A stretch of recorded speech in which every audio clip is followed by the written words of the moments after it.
Oke, Assalamualaikum warahmatullahi wabarakatuh teman-teman semua. Selamat datang di kelas terbuka. Sekarang kita akan belajar C++ ya. Episode kedua. Oke. Bang, kok gambar lagi sih bang? Kapan ngeprogramnya? Sabar bos ya. Sebelum kita ngeprogram, kita harus tahu dulu nih.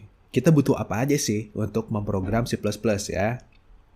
Jadi nanti nggak pusing gitu. Jadi jangan langsung download, terus belajar programnya, terus nggak ngerti. Itu tuh untuk apa gitu kan. Ya, jadi sekarang kita belajar dulu nih. Jadi gini, pertama ya, kita akan membuat sebuah program. Oke. Kita buat ini adalah programnya ya. Ini adalah program kita. Sebutlah ini program C++ kita ya. Yang disebut sebagai source file. Ada yang bilang juga source code. Oke ya, jadi itu. Ada yang bilang source file, ada yang bilang source code.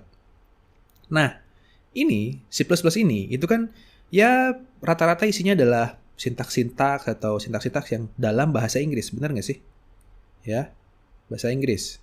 Jadi ada if misalkan, ada else, itu kan bahasa Inggris ya. Ini kan bahasa Inggris. Jadi bahasa Inggris. Bahasa Indonesia ya bikin sendiri lah ya kalau pengen bahasa Indonesia. Misalkan jika, lalu, terus misalkan nanti ada yang uncertainty, itu adalah ketidakpastian gitu ya. Terus misalkan ada instances, kita ganti jadi sesuatu ya. Boleh. Oke, kalau misalkan kalian mau bikin lah ya. Kayaknya ada ya. Jadi ada bahasa pemrograman yang pakai bahasa Indonesia ya. Keren kalau bisa sampai bahasa Jawa, bahasa Sunda gitu ya, bahasa Batak bikin lah sendiri-sendiri gitu ya semuanya. Keren gitu kalau bisa ya. Nah, ini dalam bahasa Inggris. Nah, masalahnya komputer. Misalkan kita punya di sini adalah misalkan anggaplah ini kita punya PC gitu ya. Ini adalah PC-nya gitu. Ini gambar kotak gitu ya. Misalkan ini adalah PC ya, target kita. PC mah nggak tahu itu bahasa Inggrisnya apa. Gitu ya. Yang PC tahu apa? Ini. Yang PC tahu itu adalah instruksi mesin. Oke, instruksi mesin gitu. Semuanya mau itu handphone, mau itu microcontroller, ya mereka cuma tahu instruksi mesin atau assembler ya. Mereka hanya tahu ini. Nah, berarti C++ ya, kita harus rubah dia menjadi instruksi mesin ini. Sehingga kita butuh yang namanya adalah compiler. Ya, ini penting nih. Jadi kita butuh namanya compiler untuk menghasilkan instruksi mesin ini. Oke, jadi apa yang dia lakukan? Dia akan mengcompile, merubah dari C++ yang isinya adalah bahasa Inggris ini, if, then, else, dan sebagainya itu for ya, berubah menjadi instruksi mesin. Gitu. Yang isinya apa? Isinya adalah nanti dia ada misalkan kayak add, apakah apa gitu ya, terus misalkan ada lagi, misalkan move, apakah apa, yaitu kalau misalkan bahasa mesinnya move ke apakah apa, jadi dia instruksinya prosedural gitu, ke bawah gitu panjang. Ya. Nah, berarti kalau misalkan kita mau bikin sebuah program dengan C++, apa yang kita butuhkan? Yang kita butuhkan adalah yang pertama teks ya atau editor untuk menulis C++-nya. Jadi kita butuh text editor ya untuk menulis C++. Lalu kita butuh compiler. Oke, untuk mentranslate text editornya. Jadi kita butuh yang namanya compiler. Oke, jadi kita butuh dua ini. Ya, kita butuh dua ini, text editor, dan kita butuh compiler. Nanti cara kerjanya seperti apa compiler, itu kita akan bahas di video setelah kalian menginstal ya. Nanti saya akan bahas tentang compiler itu, dia ngapain aja.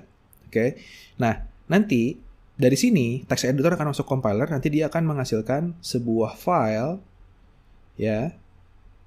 Sebenarnya ini prosesnya panjang, nanti ada compiling, ada linking gitu ya.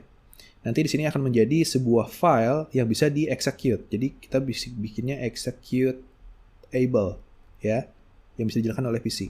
Terus misalkan kalau executable-nya untuk Android ya, ada misalkan .apk ya, atau misalkan untuk Mac bisa misalkan Unix executable atau misalkan ada .app ya.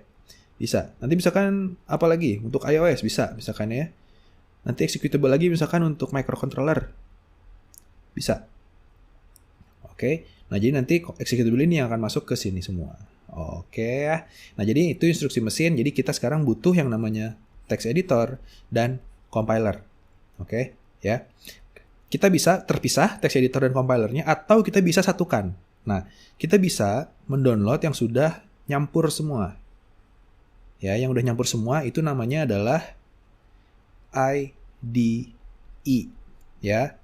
Ini I ya. Integrated Development Environment.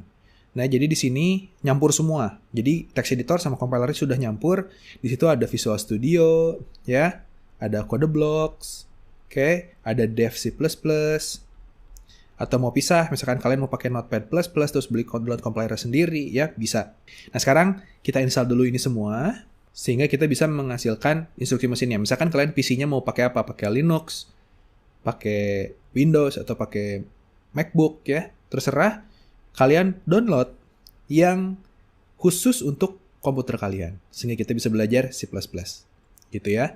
Oke, sekarang kalian install dulu. Videonya udah saya siapin. Nanti kalian pilih mau pakai Windows. Oke, yang di sini nih silahkan pilih yang Windows. Misalkan kalian mau pilih yang di bawah sini, itu untuk Apple, silahkan. Kalau yang untuk Linux, mandiri. Oke.